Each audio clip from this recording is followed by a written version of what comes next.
একজন র্যাপার ও একজন ডিজে তরুণদের বলতেন দেশটা বদলাতে হবে, আর সেটা শুরু হবে আমাদের থেকেই। তরুণরা তাদের বিশ্বাস করলেন, বিদ্রোহ করলেন সামন্ততন্ত্র লুটতন্ত্রের বিরুদ্ধে। মসনদ ভেঙে খান খান হয়ে গেল লুটপাটকারীদের, ক্ষমতা ছেড়ে পালালো শাসকরা। জেনজি আন্দোলনের 6 মাসের মাথায় তথাকথিত রাজনীতিবিদদের ভোটে হারালেন সেই তরুণরাই। প্রধানমন্ত্রী হলেন সেই র্যাপার, আর স্বরাষ্ট্রমন্ত্রী সেই ডিজে। তিনি আর কেউ নন, তিনি র্যাপার বালেন্দ্র শাহ ওরফে বালেন, আর স্বরাষ্ট্রমন্ত্রী ডিজে সুদান গুরুং। আর দেশটা হলো আমাদেরই প্রতিবেশী নেপাল।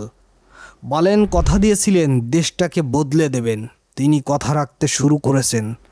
ক্ষমতা গ্রহণের 1 মাসের মধ্যে দেশ থেকে ভিআইপি কালচার বিদায় করেছেন। এখন আর মন্ত্রী হর্তাকর্তাদের জন্য জনগণকে রাস্তায় ঘন্টার পর ঘন্টা অপেক্ষা করতে হয় না। পুলিশকে দিয়েছেন সর্বোচ্চ ক্ষমতা, তারা প্রয়োজনে মন্ত্রী এমপিদের গাড়িও তল্লাশি করতে পারে। দুর্নীতি স্বজনপ্রীতির বিরুদ্ধে যুদ্ধ ঘোষণা করেছেন বালেন।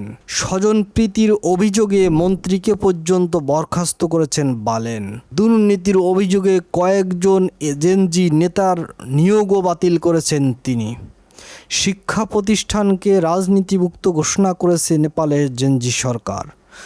দলীয় রাজনীতি নিষিদ্ধ করেছে ক্যাম্পাসে। স্বাস্থ্য খাতেও বড় পরিবর্তন এসেছে। সরকারি ও বেসরকারি হাসপাতালের একটি বড় অংশে এখন দরিদ্র মধ্যবিত্তরা বিনামূল্যে সেবা পাবেন।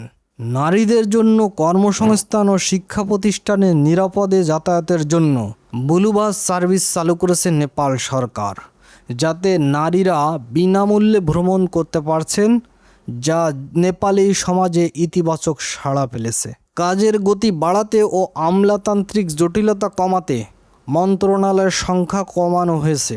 বালেন্দ্র কথায় নয়, কাজে বিশ্বাসী। তার মূল মন্ত্র মানুষের সেবা করা। তার নেতৃত্বে নেপালের মানুষ এখন নতুন করে স্বপ্ন দেখছে।